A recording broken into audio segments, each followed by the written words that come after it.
Itong mga nakaraan, napapansin ko talaga nawiwili kami sa sunny side egg. So, ayan ang almusal namin. At magluluto na rin pala ng fried rice si Pingoy. Tinimplahan ko na rin ng gatas. Itong mga bata, and medyo mainit pa nga ito. Kaya naman tinapatan ko na ng electric fan. Itong maliit na fan na ginagamit ko from Aura Share yan. So, dito sa malaking baso ko nga lang tinitimpla yung gatas nila. Then, mamaya kapag malamig na, ililipat ko sa dalawang maliliit na plastic. Hindi rin kasi kayang ubusin ni Kowa yung ganong karaming gatas. So, hati na sila ng ate niya. And usually, kapag hapon or gabi, nagre-request pa ng gatas yung mga yan. So, ready na nga pala ang almusal. Kain na muna tayo. May mga times talaga sa umaga na ang bagal ngumuya ng pagkain ni Pinky. Kaya kailangan mo talaga siyang bantayan or else malilate talaga yan sa school. So, ayun na nga, hinugasan ko na lahat ng mga hugasin dito. And inasikaso ko na rin yung uniform ni Pinky dahil lukot-lukot pa nga.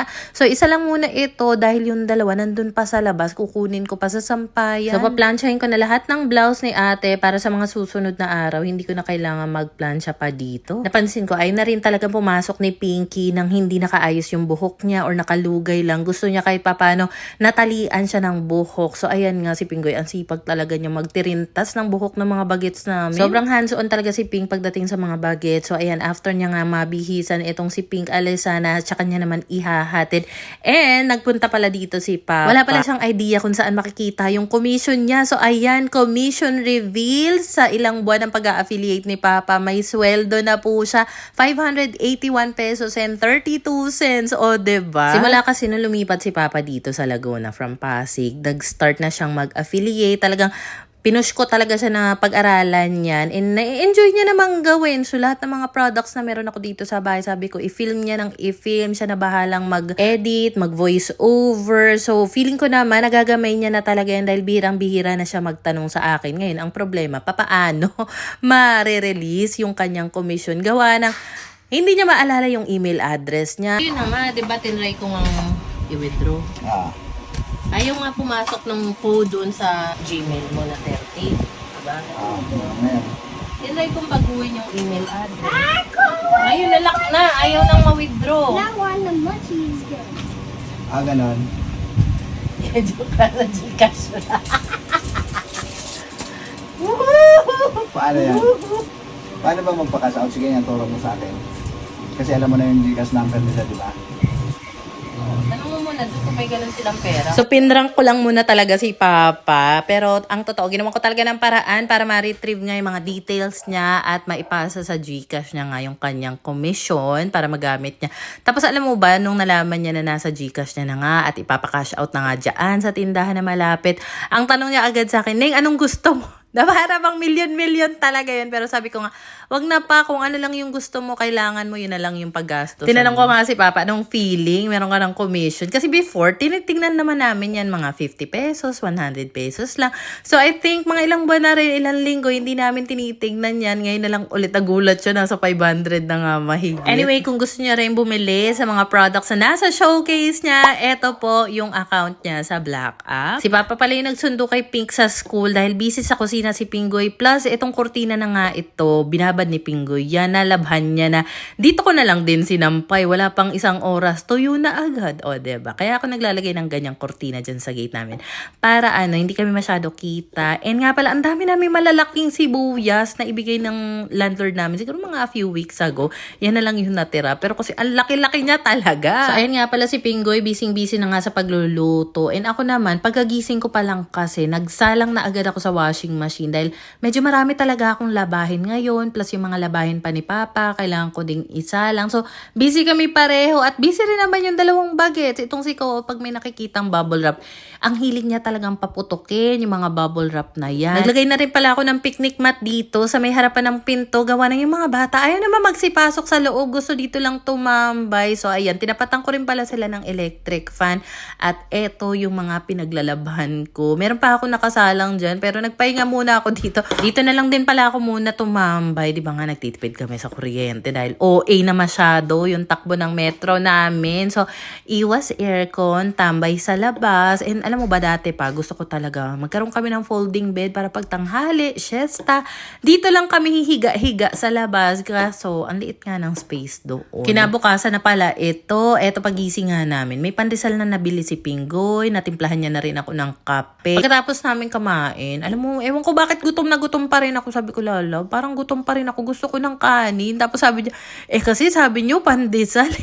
So pagkatapos niyang ihatid si Pinky, dumaan siya doon sa bilihan ng, may bagong meat shop sa may labasan. Nagtitinda sila ng mga Virginia products daw.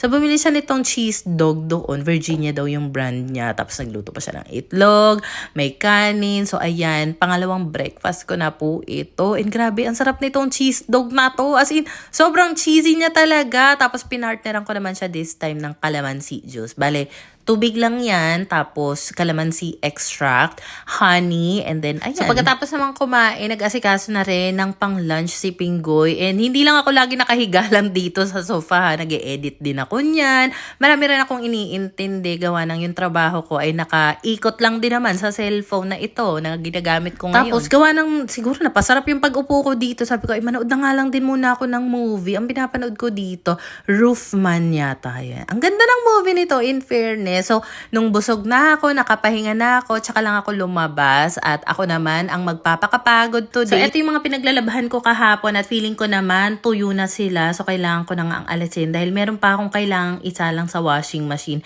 Bale, meron pa kasi akong itinira ng mga bedsheet na hindi pa nalalabhan. So, ngayon ko nga yan gagawin. And alam mo ba nito mga nakaraan nga, ang dami ko talagang mga parang insect bites sa legs. Kaya naman, ang daming mga pula-pula. Basta ang dami ko na namang peklat. Ay nako, hindi na talaga nakaranas ng kakinisan niyang babae na yan. Dito nga pala sa mga pinagtatanggal kong sampay, inalis ko na rin yung mga hanger niya para mailagay ko na nga dito sa sabitan ng hanger namin. And yes, halos karamihan talaga ng mga hanger namin, as much as possible, puti talaga yung gusto ko. Bago pa man din pala ako magtupi ng mga damit na ito, kailangan ko i-clear itong lamesa dahil meron kasi akong pina-unbox dito kay Papa, gawa ng maya-maya. Ning, anong mga pwede nating i-unbox dyan? Sabi ko, pa, ito, meron akong bagong cabinet dyan. Ngayon, nung nakita niya yung laman, sabi niya, ay, meron na pala niyang cabinet na yan si kuya mo. Yun na lang daw i-upload niya. So sabi ko, sige na nga, ako na lang mag-a-assemble nito. So madali lang naman siya dahil nakailang beses na rin akong sa pag-a-assemble ng ganitong klaseng cabinet. And binago ko lang talaga siya in a way na yung open area or yung open base niya, ipinagitna ko kesa nandun siya sa pinakailalim dahil hindi ko siya trip ng ganon para iwas na rin mapasukan ng alikabok, insekto, kung ano mang ilalagay ko sa loob nitong cabinet. 95 centimeters nga pala itong pinili ko and meron ng ganito si Papa, color black, yun nasa apartment niya. And dati may ganito sa kabilang bahay, tinanggal ko nga yun, napunta naman sa bahay ng kuya ko. So eto nga pala, kasi in-offer siya, so sabi ko sige why not, try natin. So may mga included na yung suction. So once na nailagay mo yan sa pinakapaa, hindi talaga yan basta-basta mauuga, matatanggal. Tapos ito lang din yung kakailanganin mong tools para mai-assemble yan. As in, yan lang yun. Then if ever na first time mo naman mag-assemble nito, hindi ka mahihirapan kasi meron na rin yung kasama na installation or manual. So may guide ka na rin kung papaano mo siya gagawin or i-assemble step by step. Pagpasensya nyo na rin pala, napakadumi na talaga nung pader dito sa may table banda. So anyway, eto nga pala yung sa ibabaw na layer, nabubuksan mo siya na maayos. Pero dito, maaangat mo lang siya, hindi mo siya maipapasok sa loob yung pinakapinto. Gawa ng tatama nga siya doon sa patungan ng mga plato. Pero okay lang yan kasi aware naman ako sa magiging consequence nung ginawa ko. Naisip ko, what if patanggal ko kaya yung paan nito tapos ipa-built-in ko na lang siya dito. So, iniisip ko naman kung dito ko siya ilalagay, pag umulan naman, maaanggian naman yan sa mga ngalawang, diba? At saka masyadong mataas naman siya dyan. So, iniisip ko, what if takpan niya na lang itong wall decor or yung mga nakalagay dyan sa pader para ito na lang yung ilalagay ko dyan. Para if ever na meron ako mga gamit na kailangang itabi or kailangan na may lagaya, dyan na lang. Tapos patanggal ko na lang yung paa. Pero nanghihinayang din naman ako. Pero you know what? Perfect yung mga ganyang cabinet sa ibabaw ng table. Kasi may ibang mga bahay talaga ako napupuntahan na uso sa kanila na marami nakatambak sa lamesa like mga tinapay, peanut butter, mga kape. So, why not maglagay na lang din kayo ng mga ganyan sa table ninyo para at least clear yung table ninyo. Lahat ng kailangan, nandun lang sa loob ng cabinet. Anyway, dahil tapos na nga ako sa pag-assemble, itong mga damit na nasa upuan yan, yung mga kailangan ko itupi. Then yung nasa planggana, yan naman yung mga kailangan kong isampay. So, unahin ko na nga itong pagsasampay dahil mahirap na, baka makalimutan. Di ba usually kapag hindi nasasampay agad yung mga damit na tinanggal sa washing machine, may tendency mag-amoy amoy kulob. So, anyway, maganda naman talaga yung sikat ng araw. Mahangin pa. Recently talaga, madalas nakatambay dito sa may labas, especially sa lamesa, yung mga anak ko. Kaya naman, ayan, hindi nakaligtas itong bagong cabinet. Pinaglalagyan na agad ng mga laruan. Hindi ko na pinaabot sa loob itong mga pinagtatanggal kong damit dahil kapag nailagay yan sa upuan, tatama rin na naman akong magtupi. Alam mo ba itong ginagamit ko na palanggana, yung brown na malapad na malaki, nag-crack siya sa gilid. Paano? Ginawang stage ni Pinky. Ayun, nagka-crack. Hindi na tuloy magamit kapag may kailangan na ibabad, ganyan. Sayang nga kasi ang balak pa naman din, itong shower curtain na nandyan sa may gilid ng washing machine or sa likod ng washing machine. Ipapatanggal ko yan para makuskus ko. Baka sakali kasi pumuti pa yung shower curtain. Kasi tignan mo, ang tsaka tignan kapag maitim siya, parang andugyo. Ubos na rin pala lahat ng labahin namin. Kaya naman, ayang washing machine, naka-open lang muna siya para kahit papano makasingaw naman, hindi mag-amoy kulo, bago ko yan tuluyang isa. And meron ako nabasa one time kung nagtatab clean daw ba kami ng washing machine. Uy, kailangan yun. Kailangan yung gawin yun. At least twice a month or depende sa inyo kung feeling nyo sobrang gamit na gamit. Mas dalasan nyo yung pagtatab clean. So anyway, hindi ko na naipakita pero inayos ko na itong damitan ng mga anak ko dahil kanina ang gulo-gulo niyan. So next liligpitin ko naman at pagtutupiin itong mga damit na nasa ilalim. So bale, ang damitan ng mga anak ko ay lahat ng drawer sa ilalim ng aming mga mega box na cabinet. So, ayan, nakaayos na sila. And usually kasi, kaya nagugulo yan ng husto. May mga times na sila yung pinapapili namin ng gusto nilang damit. So, kuha lang ng kuha, hindi na talaga inaayos. And dito nga pala sa may ibabaw na drawer, nandyan yung mga pambahay nila. Dito naman yung mga panglakad na damit nila.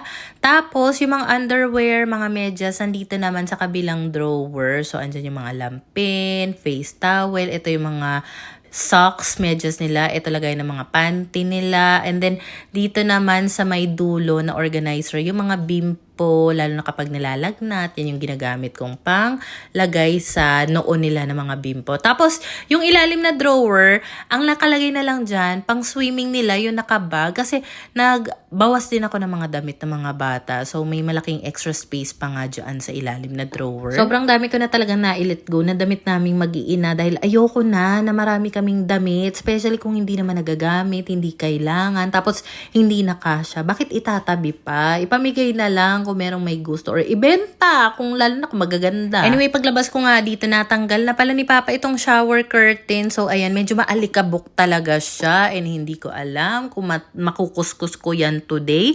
Pero kasi, ilang araw na ako nagkikrave talaga sa yum burger at fries ng Jollibee. So, hindi na talaga kinaya. Nagtitipid nga kami nung kailan, 'di ba? Pero sabi ko, love, tara, Jollibee na tayo. So, dito kami napadpad sa Pasita and merienda time namin yan. And finally, nakakain na ulit ng yum burger ng Jollibee. Napakasarap. Thank you, Lord. Ubus na rin pala yung bigas namin. Wala na masasaing mamaya. So, bumili na nga si Pingoy dito ng 5 kilong bigas na tig 58. Tapos, itong si Pinky, ang gusto ng bilhin, yung sungsong daw. Akala niya kasi bigas yan, pero malagkit daw kasi yon. Bumili rin pala si Pingoy sa suki niya ng chicken breast at saka dito, mga pangsahog. Mamaya kasi ang dinner namin, salad wrap. So, dumaan pa kami ng Pure Gold kasi wala kami mabilhan ng tortilla wrap or tortilla wrap sa palengke. Buti na lang may malapit na Pure Gold. So, ayan, pauwi na nga kami at talaga nagmamadali ako. Meron kasi akong kailangang ihabol na content na kailangan kong i-upload. Tapos, ang sakit ng tiyan ko. Biglang sumakit yung tiyan ko kung kailan na-satisfied yung cravings ko sa yum burger. Nakakaloka. So, maya-maya nga sabi ni Pingoy, love, gusto mo ng kape? Timplahan kita. So, sabi ko, sige. Tapos, ayan, tinimplahan niya nga ako ng kape. Tambay muna kami dito sa labas. Alam mo, hindi ko sure kung sa amin lang, pero ang lakas kasi ng hangin itong mga nakaraan dito sa amin. Malamig talaga na parang hindi mo nga kailangan mag-aircon sa gabi. So anyway, di ba nga nung nakaraang vlog ko, nabanggit ko na sobrang laki ng huling bill namin sa Meralco. 5,500 knowing na sobrang tipid namin sa aircon. So, tinrack ko talaga. Gumawa akong notes, tinatrack ko kung anong oras ko chinecheck yung metro namin, which is nasa labas lang naman. Ano yung mga gamit na naka-on, yung mga appliances na ginagamit. At na-figure out ko na kung ano talaga ang salarin na OA talaga na bakit ngayon ko lang talaga na-figure out. Ilang taon ko ng problema yan. So, ang salarin po ay yung desktop. So, yung desktop na hindi pinapapatay ni Pinggoy, gawa ng ang sabi niya, kapag pinapatay daw yon, may tendency hindi na bumukas. So, yun, natatakot siya na baka hindi na nga magbukas yung desktop niya. So, ang ending, naka-on lang siya. Pero, ang problema naman, grabe kumonsumo ng kuryente. So, sabi ko, pag nasira talaga yan, hanap na lang tayo ng pamalit dyan. Hanap tayo siguro sa Gilmore. Diba? Yun yung naririnig ko sa kuya ko dati kapag mga computer parts, Gilmore. Tama ba yun? Gilmore? Kasi may mga times na isang buong araw nagamit na yung ilaw, rice cooker, electric kettle, electric fan, nag-charge na. Siguro within 12 hours, parang 1 kilowatt hour lang yung nadagdag sa metro. Unlike before na halos, oh my God. So next naman na i-check ko is walang naka-on na desktop. Then, tatry namin buksan naman yung aircon. Usually, nasa 27 lang po talaga yung temperature ng aircon namin. Tapos, naka-cool lang siya. Automatic lang yung fan. Pero, nagbubukas kami ng electric fan. Kumbaga, pang support. Alam mo talagang tinutukan ko talaga yung metro namin. Kaya, siguro yung kapitbahay ko nagtataka, ba't labas na labas to? Tingin ng tingin sa metro. Ganon. Kasi nga, nag-iisip na nga ako na baka ang salarin yung aircon. Ibibenta ko na naman talaga sana to. Ipopost ko na talaga na for sale yan.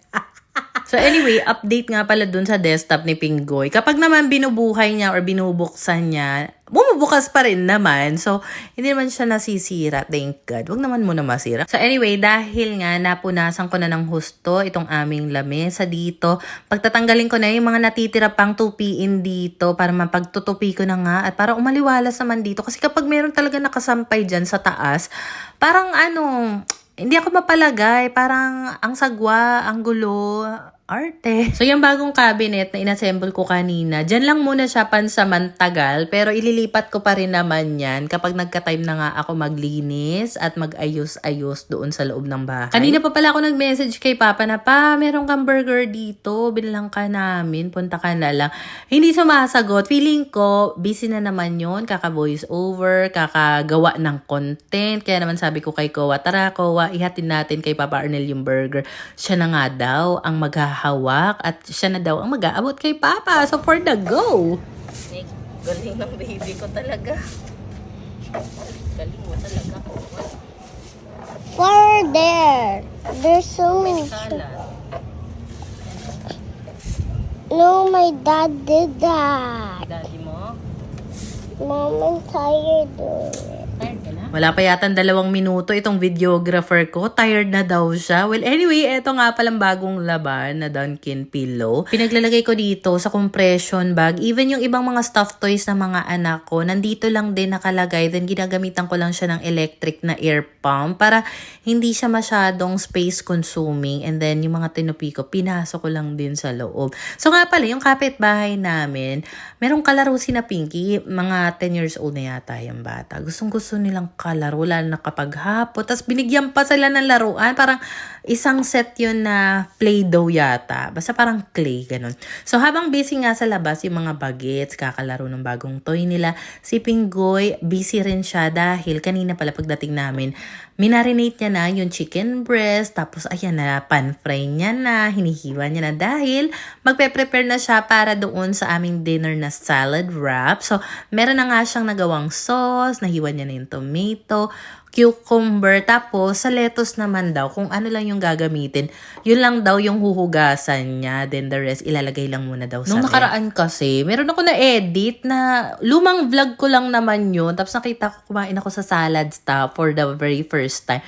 Na-miss ko yung salad wrap, so sabi ko, love, gusto ko talaga ng salad wrap. So nung bumili kanina ng manok, si Pinggoy, 2 chicken breast yan, tapos yung buto, kinuha niya rin kasi pwede din daw yung gamitin as chicken stock o kaya pang sopas. So anyway, habang busy si Pinggoy sa paghihiwa doon, busy rin si Kowa. Ayan, naghihiwa-hiwa din siya. Tapos si ate naman, parang gumagawa siya ng ano man tawag nito? Pizza dough. Tinawag na rin pala ako ni Pinggoy dahil i-flip niya na nga daw yung naisalang niya na salad wrap doon sa pan. So, ayan yung itsura niya. Masarap kasi to, lalo na kapag mainit-init, and inisip ko, pwede rin siguro yan sa air fryer, no? Kaso, Ayun na naman, kukonsumo na naman ng kuryente, nagtitipid nga. I think next time, pag nakabili naman kami ng ingredients, yung mga Turks naman ang ipapagaya ko kay Pinggoy. Kasi nabibitin ako doon sa nabibili na Turks na sa mall. Kasi may kamahalan din yun na parang 105 or 115 yata kapag may cheese na included. Yun yung gusto ko, yung may cheese.